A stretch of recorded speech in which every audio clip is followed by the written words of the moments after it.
And I was like, no, thank you. And then he tried getting me to have a C-section, like elect to have a C-section. Why? Because he said, oh, it's better for the brain size. I'm like, no, thank you. Like, I'm not going to elect this works fine. No thanks. Yeah. It just got really weird. Wait. Like, very weird. Where is he getting this information from? Probably Twitter. Probably from some Nazi on Twitter. So that's the other thing. So he's, look, I've talked to Vivian about this as well, like this transformation that took place. And she was telling me that, like, no, he was always kind of like that, but he was just like hiding it. I think so. And I think he hides it from people, like, in his personal life too, like just how, like, I don't even know how you can hide it at this point. I mean, it's pretty public. Yeah. Now he's just like, F it, but yeah. There's a desperation and not dissimilar to Trump, actually. There's this like constant need for admiration that he has. And he wants people that despise him to like him a lot, which I guess in a weird way. I don't think so. You don't think so? No, I think he really hates and like wants to smite all of his enemies. Okay, well, that's not great for me, I think, because I don't think he likes me too much. No, I don't think so. No, he tweets about me all the time, which at first it was Same. At first, for you, it makes sense. You guys, you guys had sex, so. Did you not? Wait, is that not? Wait, I jokingly said he mailed his cum in a napkin. Don't say that. That is so gross. But like what? Hassan. Okay, well. Where's the spray bottle? Okay, I apologize. Is your mother watching this? No, she would be horrified with the things that I say. I'm gonna call your mom. No, she'd be horrified with the things I say on this broadcast. Completely inappropriate. Okay, so. No, I didn't get a napkin, Hassan. So he didn't mail. Don't. He didn't mail it? No. Okay. There was no mailing, Hassan. Okay. So. That's really gross. Anyway, the point I was making, perhaps a little bit in a crude way, was that you guys were intimate with one another. I don't know this guy at all. He should not know who a random Twitch streamer is. Why the does he know who? Twitter's like breaking his brain, or like what was left well, mine of it. too. Which is why if he like ended up banning me after this interaction, it would probably be good for my mental health, honestly. Because it's so bad. It's really bad. Like, objectively, and I'm not just saying that because I hate that platform and everything on it, but it got a lot worse. I used to love Twitter. Yeah, me too. I'm still a power user, unfortunately, which is part of the reason why I don't think he'll ban me. Because I'm like, I am a noticeable percentage of the real human interactions that takes place on that website. Not How do you shit. gauge that? Or are you just like guessing? I just assume, but also because like anytime I say some shit, it drives discourse for at least like a day and a half where people are just like, this is the dumbest thing I've ever heard in my entire life. You, I want to kill you right now. So isn't it great how much people just want to kill you for having like political? Yeah, I'm used to it, but it's a neo-Nazi shithole. Of course, there's a lot of people who want to kill me. I hate Nazis.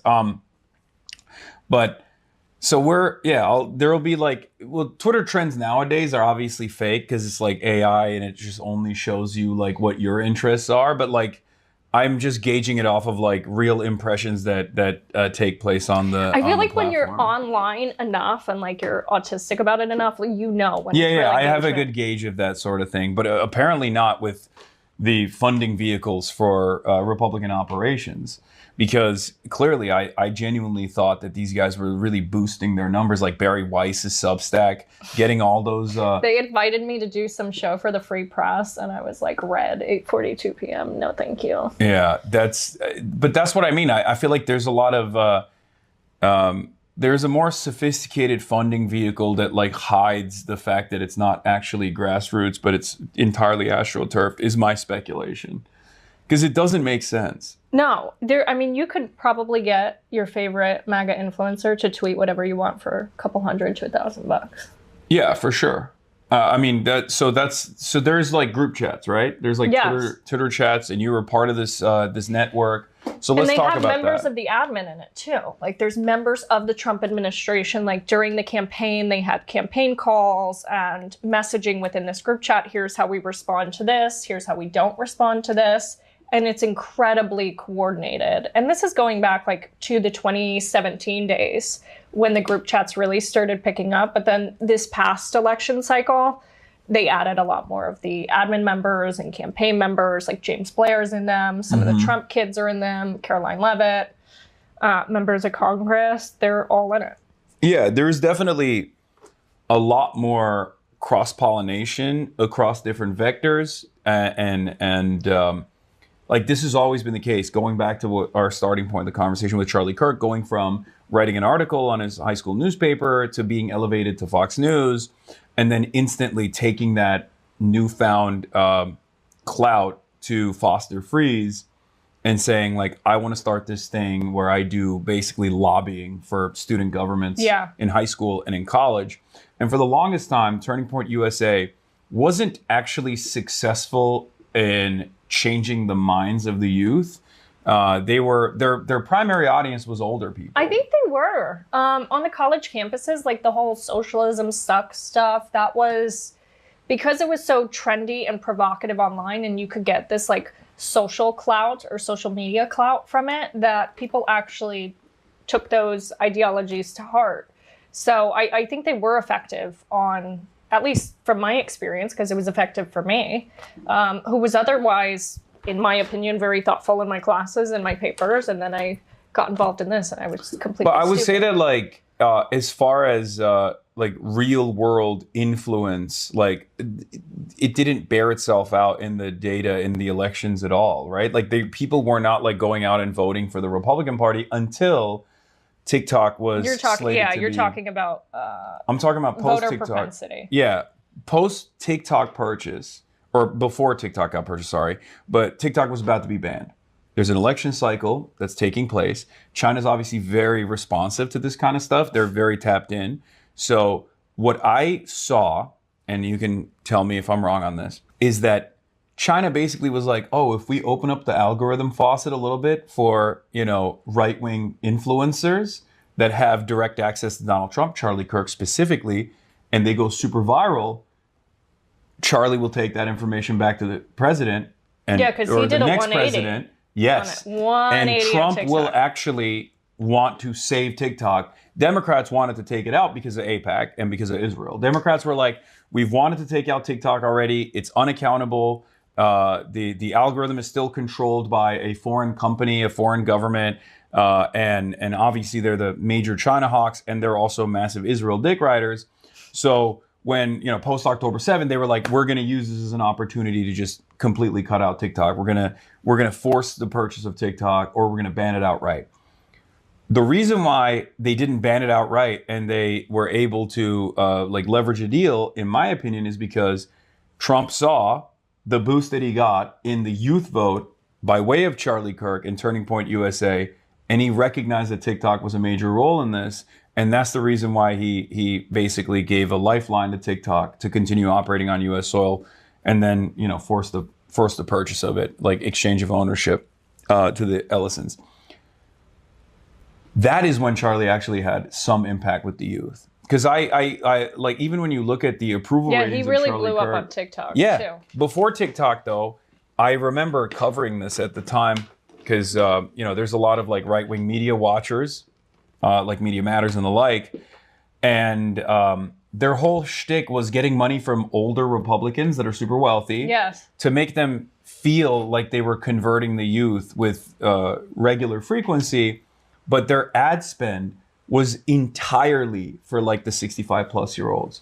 They weren't actually even Really? Yeah, they weren't actually targeting young people at all. They were targeting older people and duping them into well, that believing. makes sense too, because there's a new thing that just came out about how so many of the Turning Point chapters are fake. Yeah, Like they don't exist. They went and they called these chapters. They're not there. The school has no record of this. So Yeah. that makes sense. no, it was a little bit of a scam to dupe older people into thinking that like they were actually to dupe older people into giving them money with the idea that they were actually convincing young people to vote Republican and become Republican. There might have been some, successes, yourself included, by way of I don't know if social. we'd call me a success there, but I mean, well, you became a Republican operative, so like that's what I mean. You were young, you were in college, you were an annoying debate lord, and you were like, "This is my people," right? oh yeah, You found I did yourself. those Piers Morgan hits. Yeah, you found yourself in the throes of the right wing media ecosystem, and that is, I think. But it wasn't even like so much. It was that I was really good at taking the talking points. I do have to go in a second too. Yeah, I was gonna see where, because I know you got some stuff going on. Yeah, I gotta. So I think you know, Cam. yeah, so we've talked about the tea. So they're f***ing each other. They're all getting paid. Yep. Many of them are not like true believers, or at least they become somewhat true believers, but they don't like, I guess, practice it in their real lives. Who is the most like genuine conservative actor? Who is like legitimately like that? Traditional I think values. like some all of this shit. I think some of like the more Christian people, like the Ally Beth Stuckeys, like really believe that. And the things that they say, though I disagree with them, like they genuinely believe the things that they're saying. I think like that hyper actual Christian, like evangelical group, I feel like they probably believe things a little bit more. I think Matt Walsh actually believes what he says, though he's like completely wrong. But he also has to dial it back though on some stuff. I think. Yes. Israel.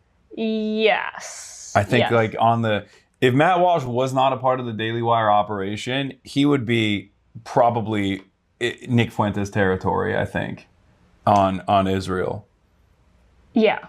Like he's just. But I think he genuinely believes the things he says. Yeah, on the other stuff, yeah. Yeah. Like, trans people and whatnot, or, degeneracy of the left or whatever. Who's the least, who's the least consistent? I think most of the people, like, in the admin are incredibly self-serving. Like, they don't actually have convictions besides, like, white nationalism.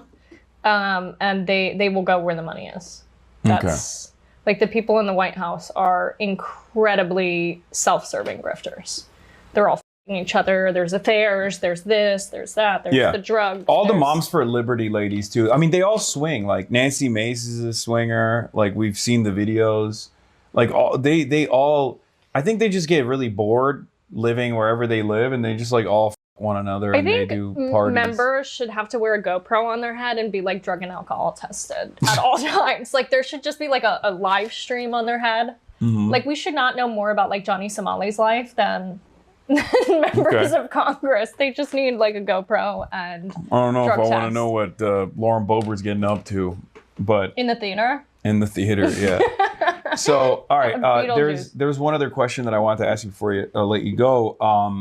You mentioned that there were some things that took place with Doge, specifically as it pertains to the last election. What did you mean by that? Like, what's going on there? Did Elon play a role in stealing the 2024 election? I'm not a... So all I know is what he has sent me and what his engineers and employees have told me. But in October of 2024, he sent me texts, which you can look at if you want. You want to read the text? Sure. Why not? Here. I'm not making this space laser shit up. And everyone's like, oh my God, she sounds so crazy. I'm like, well, this is what he said. I don't know what to tell you guys. On iMessage of all places. Well, I don't think, Apple is going to, I mean, okay, but don't read my pick me stuff. Okay, it's fairly... Because I was being pick me. Okay, wait. This was October 5th, 2024. What the fuck does that even mean? Yeah, you tell me.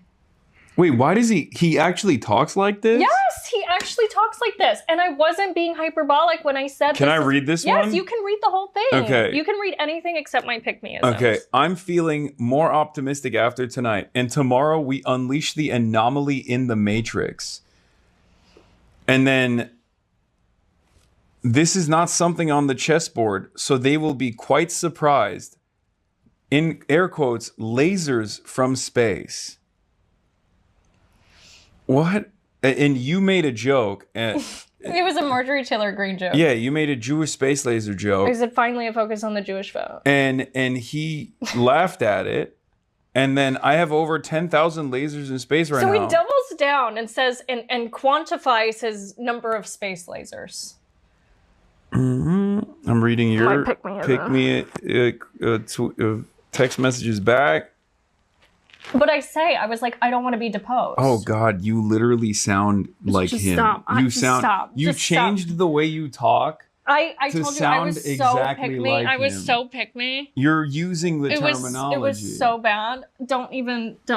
That's crazy. Don't. I was so pick me. It's like it makes me want to throw up and die. Simulation. Stop. Badass sci-fi drama. Stop it. But I said I don't want to be deposed. And what does he say? I was like, I would ask more, but I don't want to be deposed. You should have asked. Okay, more. no. You stop. Oh, what the You guys send memes to each other? You're so lame. Oh my God, I can't believe he literally like, this is. That's enough. That is the most, wait, he's Gen X, right? I don't know. That's the most millennial ass like text message. Aren't you Gen Z? Yeah. That's nasty. That was way worse than you trying to talk like him in your text messages. That is like sending like epic memes. Wow. Wow. I want to die. Oh my God. Wow, that's embarrassing. Yeah, but so he did say that stuff. And then, okay, so in conjunction with that, then he's sending me the internal data from America Pac, where he's like tracking the real-time Delta vote metrics. He has like the cash prizes as incentives. Like it was. Yeah, it wasn't that illegal. I don't even understand how that was just like allowed. But I guess you can do that. If you're a billionaire, you can do that. If you're Israel, you can do that. It's cool. It's great. America is up for sale. Okay, so go on. I feel like my heart's beating faster after you read my cringe figure. That was the most consequential thing that I learned about you. There were so many memes too. Some of them were good. I'm sure. You want to show me a good one? He said worse things about 9/11 than you. Yeah, that's not. Everyone has. That's not even surprising. But show me one of your good memes then. No, it's all like cringes. Some of them were good. I have some good memes. You think I don't have good memes? I don't think that any of the ones I saw there were good. They were all like 9gag. Like you were communicating with one another with 9gag memes. I'm like sweating. Okay, that's crazy. All right, anyway, go on. What am I going on about? What do you want? So he's like showing you all this data, all this metric, all this stuff that he's tracking. Like what? I gave him that black MAGA hat. I'm responsible for dark MAGA. Ugh, gross. I put it on him like at my house and he's like, I'm dark MAGA now. And then he's like, can you get one of these in Gothic font? Okay, seriously though, like at no point did you find that to be cringe at the time? You were just like swept away? No. Like what? No, I was like, he's saving free speech in the world. But part of me, like I was starting to like look side-eye like once I was pregnant because I saw the way he was treating Claire, like Grimes. And I saw some things that I was like, this is not gonna be good. Let me ask you this. This is the one area that I do actually find very interesting with Elon is that like obviously he's a very thin-skinned guy and he's very sensitive. But he like on the one hand, he opened up the faucet of neo-Nazi sentiment on Twitter and he did it very deliberately. And it's very obvious that he's using it in the same way that like billionaires use the Washington Post, for example, right? Like no, it's way different. No, but he's using it as a way to peddle influence, right? Sort of, and manipulate influence. I would say it's more similar to a Cambridge Analytica on methamphetamines than it is. Sure. No, it's more. Washington Post. You have a more direct, hands-on approach because it's a social media platform, and I think he probably does it even in ways that even Mark Zuckerberg doesn't, because he's very blunt with the way he's trying to engage in social engineering. Like he lies all the time. No, but I mean like he is using Twitter to change people's minds in a certain way. Well, he's feeding it into his own behavioral inference model, which is now part of a $1 trillion company. Yeah, so and it's working, unfortunately. I feel like people have gotten dumber, people have gotten more vicious, more reactionary, more violent. So it has been successful to a certain degree. But what I find very interesting is that someone like myself probably would have been banned first day. So there is something there as far as like allowing people to still speak out against Israel to a certain degree. And I don't understand where that fits in his mentality. Because like, if someone is obviously disruptive to a degree where he's like frustrated, he will ban them. Like the guy who was tracking his flights, he did it to gone. Laura Loomer too. So during the H-1B visa debacle